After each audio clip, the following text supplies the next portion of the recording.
nos invités ce matin, nous allons commencer par un bonjour. Bonjour, monsieur Jérémy.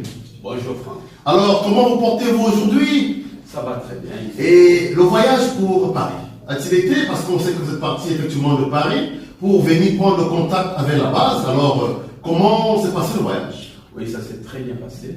Je suis bien arrivé. Donc, jusque-là, ça va.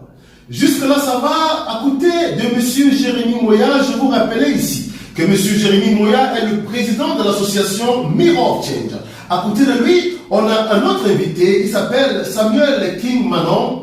Bonjour, monsieur Samuel. Bonjour, monsieur Farouk. Alors, comment vous portez-vous ce matin? Je vais très bien. Il faut rappeler que monsieur Samuel King Manon est un jeune migrant qui est parti de chez lui pour se rendre en Europe comme tous les autres. Mais seulement, il a décidé de mettre son projet en remittance.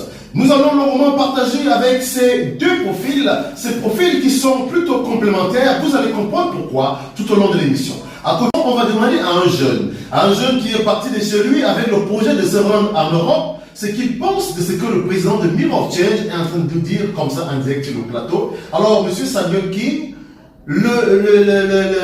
l'inactivité, l'oisiveté des jeunes est effectivement le terreau de l'immigration irrégulière. Êtes-vous de cet avis, monsieur Samuel King?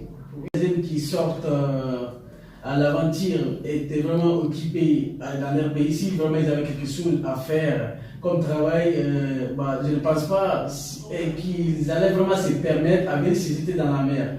Et surtout, c'est le manque d'informations aussi qui pousse les jeunes à venir se jeter dans la mer pour... et puis se retrouver dans les situations qu'on connaît. Et puis se retrouver dans des situations comme moi, par exemple. Voilà, comme lui, effectivement, je vous ai tantôt dit que monsieur Samuel King Manon est un jeune Guinéen. Il nous vient de la Guinée et il est dans un projet de remittance. Il a décidé de mettre son projet en rémission. Il a décidé de ne plus être traité de migrant. Mais nous allons longuement partager sur ce plateau, sur son profil d'ailleurs, c'est la raison de la présence de monsieur Jérémy Moya. Jérémy Moya qui est parti de Paris expressément pour venir résoudre ces questions-là ici même au Maroc. Le terrain, le noyau central de foisonnement de l'immigration irrégulière. Partir la jeter dans la Méditerranée, en fait, c'est une perte. C'est une perte pour nos différentes familles, c'est une perte pour notre pays et c'est surtout une perte pour le continent africain. Donc, c'est un message fort que Fiston nous envoie. Donc, ça doit vraiment nous interpeller et à prendre une bonne décision.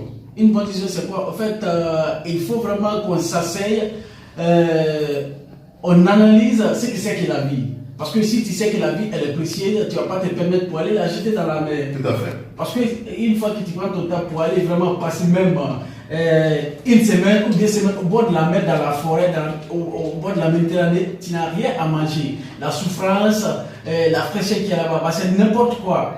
C'est n'importe quoi. Donc, il nous interpelle vraiment à prendre de la conscience.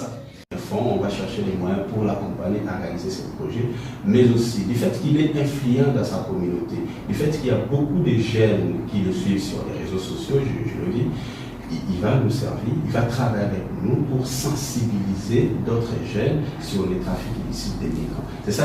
C'est ainsi que vraiment j'ai décidé de rester, me former